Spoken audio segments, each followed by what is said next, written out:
RJD और कांग्रेस प्रदेश भर में महंगाई को लेकर सरकार के खिलाफ प्रदर्शन करने जा रही है। 17 जुलाई को आरजेडी और कांग्रेस अलग अलग प्रदर्शन करेगी और सरकार की नीतियों के खिलाफ मोर्चा खोलेगी। आरजेडी ने सरकार के खिलाफ सड़क पर उतरने का ऐलान किया है। 17 से लेकर 19 जुलाई तक आरजेडी जनता को सरकार की कमियां बताएगी। 18 जुलाई को सभी प्रखंडों और 19 जुलाई को राज्य के सभी जिला मुख्यालयों में पार्टी कार्यकर्ता विरोध प्रदर्शन करेंगे। उधर कांग्रेस पटना में बोरिंग रोड चौराहे से गांधी मैदान तक मार्च निकालेगी। इस मार्च में कांग्रेस के सभी बड़े नेता शामिल होंगे। बिहार कांग्रेस के प्रभारी भक्तचरण दास और पार्टी महासचिव तारिक अनवर भी मार्च में शिरकत करेंगे।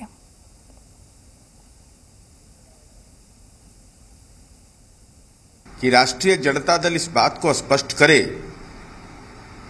कांग्रेस स्पष्ट करे कि 1991 में जो मनमोहन सिंह जी ने नई आर्थिक नीति लाई, जिसके चलते प्रतियोगिता की प्रतिस्पर्धा में जो निजीकरण की नीतियां अपनाई गई, क्या उसका असर भी समाज पर पड़ रहा है? इसकी कोई समीक्षात्मक अगर कार्रवाई किया है या इसका प्रतिवेदन है तो वह बिहार की जनता को अवगत कराए। लेकिन अलग अलग क्यों, 17 को कोई 18 को क्यों? कुछ मनभेद है क्या कि मतभेद है? उनको लगता है कि ये पहली ऐसी सरकार बनी है जो देश के आम आबादी, गरीब, पिछड़े, दलित, कमजोर तबके के समुदायों के लिए काम कर रही है। अब तक किसी सरकार ने काम नहीं किया और इनको लगता है कि हमने जो काम नहीं किया तो ये सरकार काम कर रही है तो हम लोगों के लिए तो कोई रास्ता बचेगा नहीं। तो ये सरकार के खिलाफ आंदोलन कर रहे हैं। इनके आंदोलन का कोई असर नहीं पड़ने वाला है। देश की जनता इनको भली भांति जानती है, मोदी के साथ खड़ी है और आगे भी खड़ी रहेगी। तो महंगाई पर तो देखिए, आप देखेंगे कि माले भी लेफ्ट का जितना ये है वो हम लोगों के साथ है। मुख्य विपक्षी दल जो बिहार में आरजेडी है वो हम लोगों के साथ है। वो भी कार्यक्रम किए हैं तो हम उनके साथ दिए हैं। इससे कोई हम लोग बटे हुए नहीं हैं। हम लोगों का एक ही मकसद है, जनता में इस बात को फैलाना, ये करना कि मोदी जी दोनों फ्रंट पर फेल कर चुके हैं। न दवा जुटा रहे हैं, न ऑक्सीजन जुटा रहे हैं कोरोना के लिए, और न महंगाई के लिए कोई कंट्रोलिंग है। पेट्रोलियम प्रोडक्ट, परिवहन, आपको खाद्य पदार्थ सब ऐसा महंगा हो गया है कि माने दोनों माने कोरोना का जो हमने वर्ड यूज किया है वो जनता को लीन कर रहा है। महागठबंधन के लोगों को भी प्रयास किया जा रहा है जोड़ने का, लेकिन महागठबंधन अगर प्रयास करने के बाद आते हैं तो स्वागत है, नहीं भी आते हैं तो राष्ट्रीय जनता दल ने अपना आंदोलन का कार्यक्रम, आंदोलन का अभियान तय कर दिया है। उसके मुताबिक हम लोग कार्यकर्ता लगे हुए हैं। तो महंगाई के खिलाफ विपक्ष का हल्ला बोल है। और हमारे साथ अधिक जानकारी के लिए पटना से हमारे डिप्टी रेजिडेंट एडिटर धीरज जी लाइव जुड़ गए हैं। धीरज जी, बिहार में महंगाई के खिलाफ विपक्ष ने मोर्चा खोल दिया है। आरजेडी और कांग्रेस प्रदेश भर में प्रदर्शन करेगी, तो क्या कुछ रोडमैप तैयार है? कांग्रेस कब करेगी, आरजेडी कब करेगी, क्या कुछ आपके पास जानकारी? विस्तार से आप जरा बताइए। देखिए, कल कांग्रेस कर रही है महंगाई के खिलाफ हल्ला बोल। यहाँ पर भक्तचरण दास जो प्रभारी हैं वो भी आ चुके हैं। कांग्रेस प्रखंड स्तर तक महंगाई की मुहिम के खिलाफ, सरकार की नीतियों के खिलाफ मुहिम चला चुकी है। आरजेडी 18 तारीख से करेगी मुहिम शुरू। वहाँ पूरे बिहार में भी प्रखंड स्तर तक ले जाएगी और महंगाई के खिलाफ हल्ला बोल करेगी, सरकार की नीतियों के खिलाफ।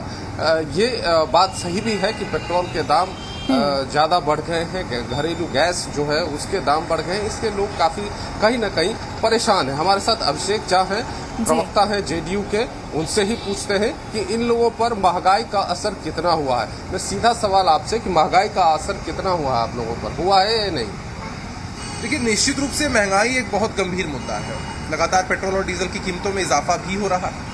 हमारे आदरणीय मुख्यमंत्री नीतीश कुमार जी ने भी कई बार इस पर अपनी चिंता व्यक्त की है। जो पेट्रोल डीजल की कीमतें बढ़ती हैं तो निश्चित रूप से बहुत सारी चीज़ों के दामों पर फर्क पड़ता है, जनता की जेब पर भी असर पड़ता है। सरकार इस मामले को लेकर संवेदनशील है और मुझे लगता है केंद्र की सरकार कुछ समय में इसका हल जरूर निकाल लेगी। लेकिन सरकार तो है ना, आप लोगों की भी है, यहाँ पर केंद्र में भी है आप लोगों की सरकार, तो जनता को राहत कैसे मिलेगा? हल्ला बोल विपक्षी दल कर रहे हैं, साइकिल मार्च, पैदल मार्च, प्रखंड स्तर तक आरजेडी परसों 18 तारीख को निकाल रही है, कल जेडीयू निकाल रही है, सॉरी ये कांग्रेस कर रही है।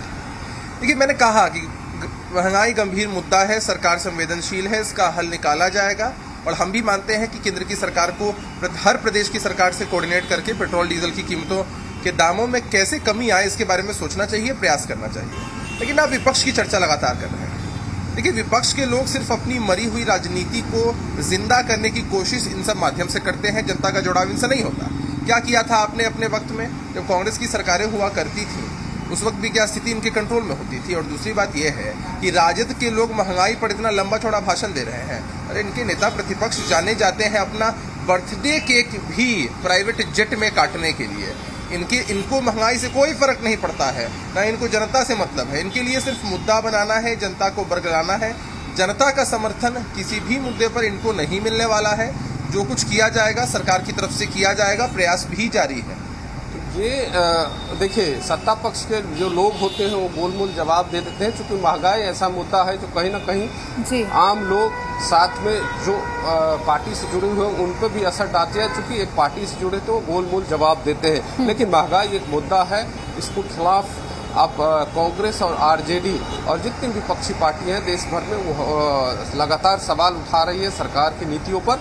लेकिन अब देखना होगा कि इसको लेकर के सरकार पर क्या असर पड़ती है और सरकार क्या अगला कदम उठाती है। आप बिल्कुल धीरज जी, तो कह सकते हैं कोरोना के बाद जो विपक्ष अब सक्रिय नजर आ रहा है। फिलहाल आपका बहुत बहुत शुक्रिया तमाम जानकारी के लिए। चलिए आगे बढ़ेंगे। बिहार विधान परिषद